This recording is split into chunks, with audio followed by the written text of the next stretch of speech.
Samantala, ito lakay, prosecution kokontrahin ang petition for bail ni Alice Guo sa Pasig RTC ngayong araw. Ang buong detalye, balita mo, RH52, Edniel Parosa. Edniel. Lakay at Sister L, narito nga tayo sa harap ng Pasig City RTC kung saan nagsimula na itong panibagong pagdinig para sa hirit ng dating Bamban Tarlac Mayor Alice Guo na makapagpiyansa sa kasong qualified human trafficking. Ayon sa Presidential Anti-Organized Crime Commission of PAOK, formal na magsusumite ng mga ebidensya ang prosekusyon para kontrahin itong petition for bail ni Guo. Sa bahagi naman ng akusado, sinabi ng legal counsel niyang si Attorney Nicole Hamilla na inaasahan nilang maghaharap ng saksi o witnesses ang kabilang panig. Kinumpirma rin sa atin ni Hamilla na via Zoom lamang itong pagdalo ni Guo sa hearing dito ngayong araw habang ito ay nakapiit pa rin sa Pasig City Female Dormitory. Una nang iginiit ng kampo na mahina ang kaso ng PAOK at CIDG para maigin siya dito sa non-bailable offense na qualified trafficking.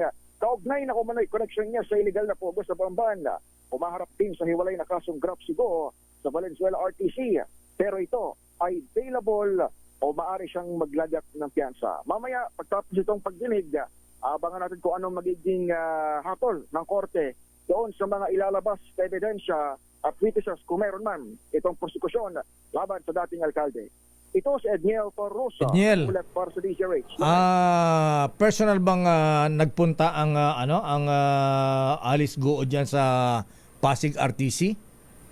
Via Zoom. Via Zoom. Teleconference pa rin. Kung di ako nagkakamali, ay lahat ng arrangement ni Mayor Guo.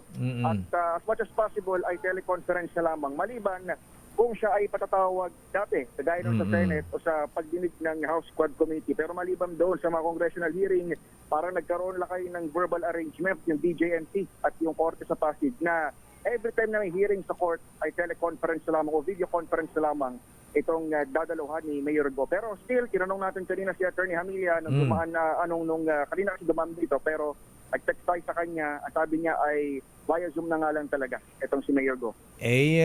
Yung kumpanya si Kuyang Martin Boy Osaeta ng Batangas, siyempre concern dun sa kumarin niyang si Mayora Alice Guo. Gusto malaman kung namayat ba, tumaba, o kaya baka may galis-galis na ang Mayor Alice Guo. Flores pa naman yan. Nakagard ba?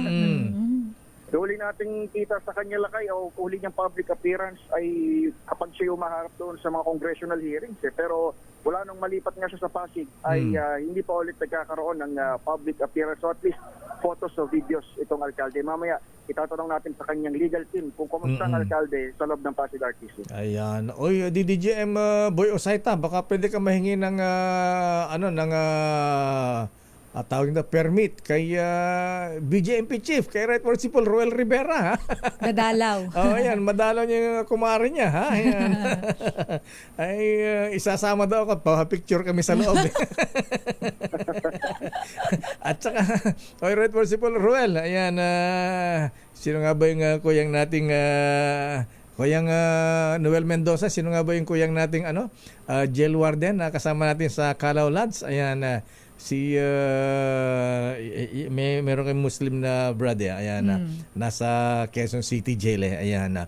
Pwede ba magdala, Right Honorable Sir, yung mga detainee ng aircon, ayan, pwede bang pagkain, ayan, pwede bang siyempre kung kulang ang budget ng BJMP, kung mayaman yung preso, ayan, para naman sa lahat yan, pwede bang mag-donate yung presyo ng gano'n? Para si Halosos, nung nakulong sa Muntinlupa, nagpagawa ng tennis court.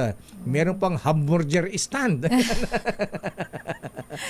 Ay, Edniel, si Cassie Ong, saan pala siya ngayon naka-detain? Nasa Women's Correctional sa Mandaluyong. Sa Mandaluyong. Nasa Mandaluyong. Sana hindi siya matay pa nung isang dyan. Ikaw talaga lakay. Nakakaloka ka. Yung natitipon na dinadala sa library. Ayan. Ayun, naalala ko yung binubuit mo. Diyos mio, Marimar. Ganda-ganda ang Cassandra Ong, di ba? Ayan. Malikot lang isip natin. Lakay ikaw lang yun. Ikaw din Hugas ka may bigla Dahil mong kwento kay Marisa Racal. Wala naman na. Wala na. Tsaka kay Anthony Jennings. Pagka ganyan, updated kayo, ha? Ayan. Okay, maraming salamat, Edgar. So, kailan malalaman kung granted o hindi ang petition for bail ni Alice Guo? Pang ilang pagtilig na ito, Lakay, pero ngayon yung formal presentation of evidence ng prosecution, within the day ay malalaman natin kung ano magiging pinaka-initial na hatol ng korte. Pero paiba-iba kasi ang haba ng hearing eh. Minsan maaga na ito tapos. Pero sabi ni Attorney Hamilla, mukhang full day ngayon yung naka-schedule. So alamin natin yan, Lakay, mamaya. Okay, maraming salamat, Edniel. Balik sa inyo, Lakay, Sister El. Maraming salamat, Edniel Parrosa. So this is Christmas.